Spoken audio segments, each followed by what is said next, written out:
잠언 24번째 시간입니다. 오늘 말씀은 잠언 14장 1절부터 14절 말씀입니다.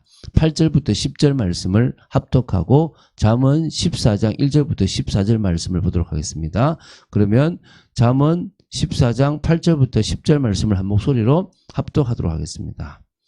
슬기로운 자의 지혜는 자기의 길을 아는 것이라도 미련한 자의 어리석음은 속이는 것이니라.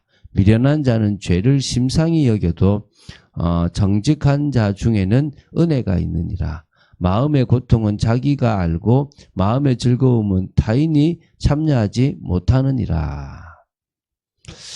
우리가 그리스도 안에 있지 아니하면 사실은 이런 부분들을 제대로 볼 수가 없고요.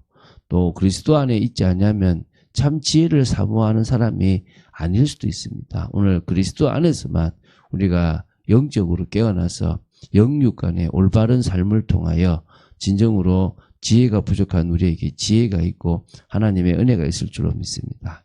자, 잠언 10장 1절부터 22장 16절이 솔로몬이 수집하고 또 편찬하고 또 솔로몬에 의해서 쓰여지던 375개의 단편 경구 선집입니다. 그 중에서 반이 대구법을 사용해서 의인과 악인, 지혜자와 또 우매자의 삶의 자세 및 그들의 운명을 대조하는 형식의 184개의 단편 경구가 10장 1절부터 15장 33절까지입니다. 이제 오늘은 14장 1절부터 14절인데 117경구부터 시작해서 130경구입니다. 뭐 짧게 볼 수밖에 없는 게 이거를 푹 넘어갈 수 있는 부분은 없어서 그냥 보고 있습니다. 한 14개를 오늘 보겠습니다. 자, 먼저 1절부터 9절입니다. 9경구인데요. 하나님이라는 단어, 또 이웃, 또 노동, 지식이라는 그런 단어들의 의미들을 우리가 좀 생각해야 되겠죠. 이게 삶의 기본 분야에 대한 지혜자와 우매자의 태도를 어떤 대도적으로, 그러니까 대조를 이렇게 해서 지혜로운 삶을 추구할 것을 교훈하거든요. 그래서 하나님이 살아 계시고 있기 때문에 우리가 좀 더 이웃이나 또 우리가 일하는 어떤 일이나 어떤 여러 지식들의 것을, 이 분야들을 좀 더 이렇게 올바른 것을 대할 때 지혜자로서 대해야 될 줄로 믿습니다. 1절입니다.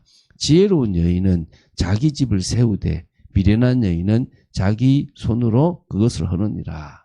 그러니까 이게 지금 집을 제대로 세우려고 하잖아요. 그런데 세우려고 해도 지혜로운 자가 하는 일은 진짜 집을 세우는 것이지만 미련한 여인은 자기 나름대로는 집을 세우고 자기 인생을 잘 되게 하는 것처럼 보이지만 사실 그걸 허물어 버리고 무너뜨려 버린다는 겁니다. 이게 지혜가 있고 없고의 차이인 겁니다. 미련할수록 틀린 인도를 받고 잘못된 것을 맞다고 생각하는 거예요. 여러분, 지금 당장 편한 길을 가지 마세요. 저는 여러분에게 부탁합니다. 편법, 인본주의 쓰면 쓰는 만큼 결국 문제거든요. 지혜로운 자로서 하나님 앞에 올바른 길을 우리가 걸어가야 될 줄로 믿습니다. 정직하게 행하는 자는 여호와를 경외하여도 패역하게 행하는 자는 여호와를 경멸하느니라. 그러니까 생활에서 정직하게 행하는 사람의 전형적인 특징이 여호와를 경외하는 거예요.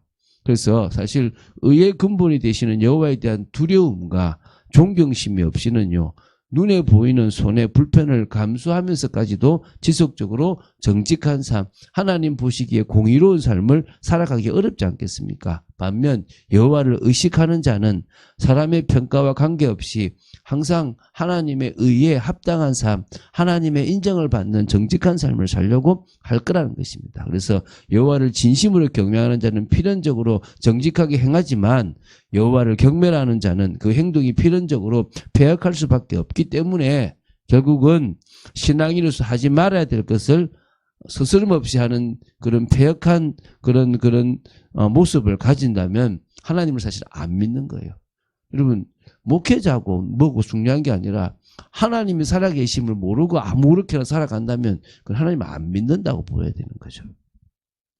세 번째입니다. 미련한 자는 교만하여 입으로 매를 자청하고 지혜로운 자의 입술은 자기를 보전하느니라. 미련한 자가 하는 교만의 말들이 주변의 사람들을 화나게 만들어 결국은 스스로가 매를 자청하는 그런 꼴이 되어져 버리고요. 반해 지혜로운 사람은 그 입술 자체가 사람들을 세우고 사람들에게 유익하게 되고 함부로 말을 하지 않을 거기 때문에 궁극적으로 사람들이 인정해주고 사람들의 보호를 받을 수가 있습니다. 자, 4절 말씀이 참 우리 잘 아는 말씀인데요.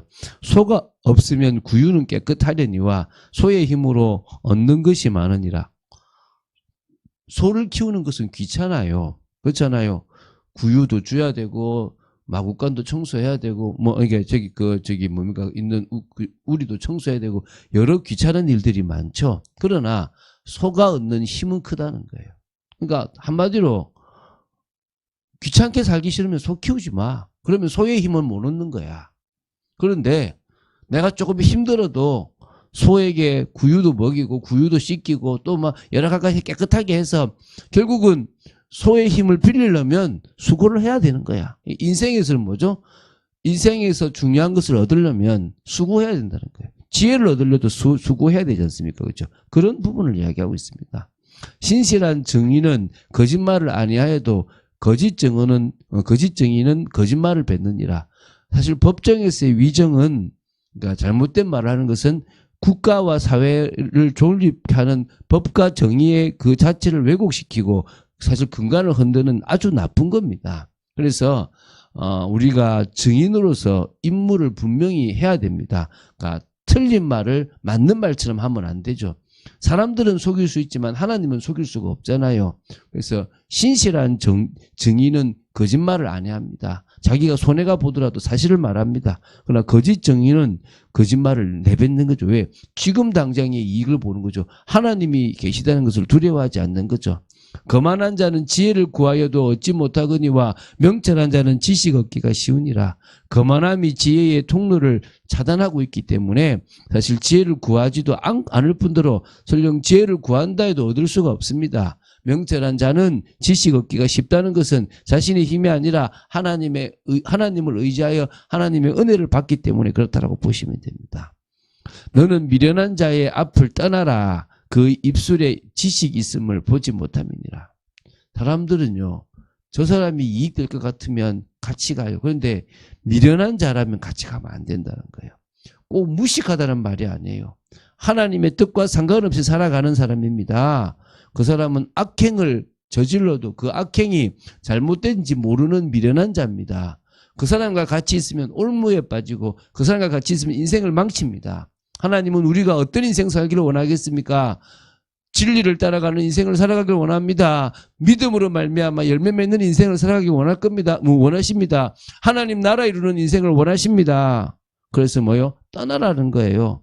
그 입술에 지식 있음을 보지 못함이라. 결국 속이고 멸망시키는 것밖에 없다는 겁니다. 명심하시기 바랍니다. 슬기로운 자의 지혜는 자기의 길을 아는 것이라도 미련한 자의 어리석음은 속이는 것이니라. 여러분, 지혜 있다는 것은 뭡니까? 내가 어디로 가야 될지를 안다는 거예요.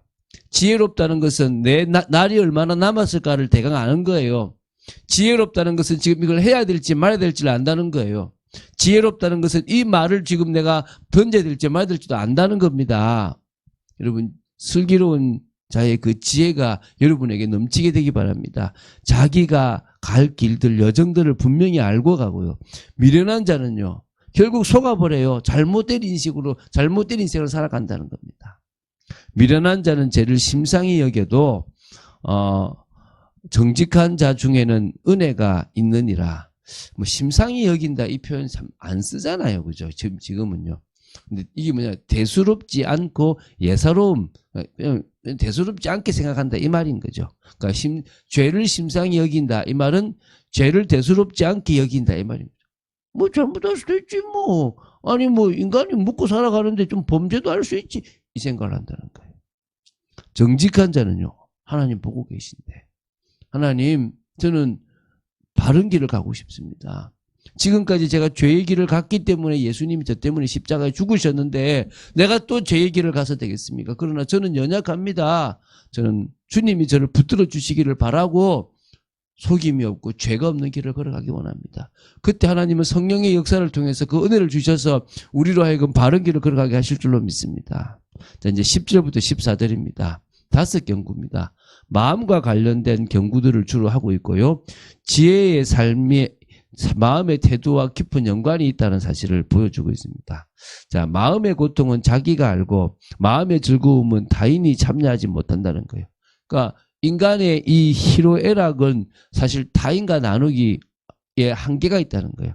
내가 지금 고통스러운 거는 자기만 알지 누가 알겠습니까? 알아줘도 몰라요. 제가 아내가 아플 때나 제가 아플 때 아내가 같이 공감해 주는 건 한계가 있고 저도 아내에게 공감해 주는 한계가 있더라니까요. 자식도 마찬가지예요.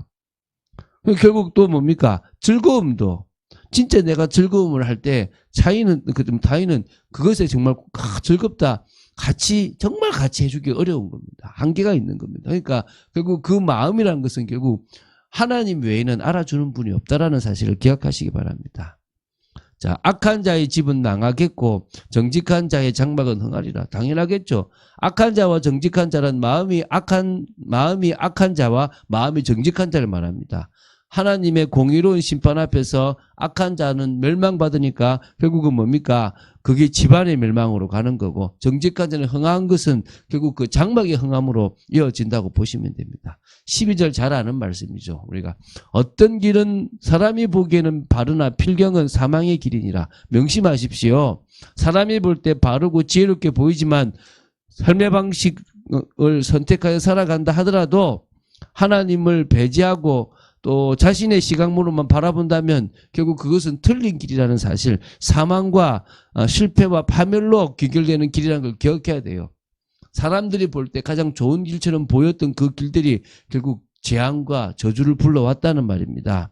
결국 우리는 전지전능하신 하나님이 보실 때 올바르고 맞다라고 하는 길을 가야 되는 줄 명심하시기 바랍니다.